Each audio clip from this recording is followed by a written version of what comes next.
Jharkhand police प्रतिदिन सामुदायिक kitchen के जरिए 50,000 लोगों को खिला रही है खाना। लॉकडाउन की घोषणा के बाद से झारखंड पुलिस ने कर्तव्य निष्ठा का परिचय देते हुए 50,000 से अधिक लोगों को प्रतिदिन खाना खिलाने की मुहिम शुरू की है। डीजीपी एमबी राव के अनुसार राज्य के 24 जिलों में थाने की तरफ से जरूरतमंद लोगों को खाना खिलाया जा रहा है।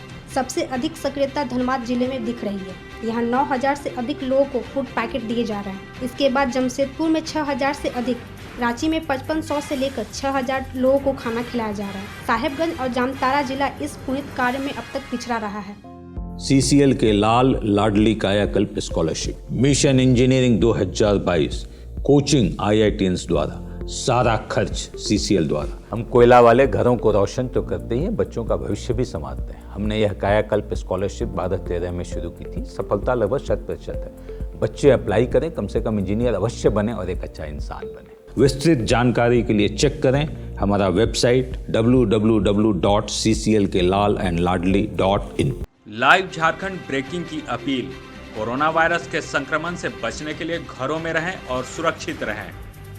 हम भी आपसे यही आग्रह करते हैं कि लॉकडाउन के दौरान घरों में रहें और सुरक्षित रहें। खुद का ख्याल रखें और दूसरों का भी ख्याल रखें।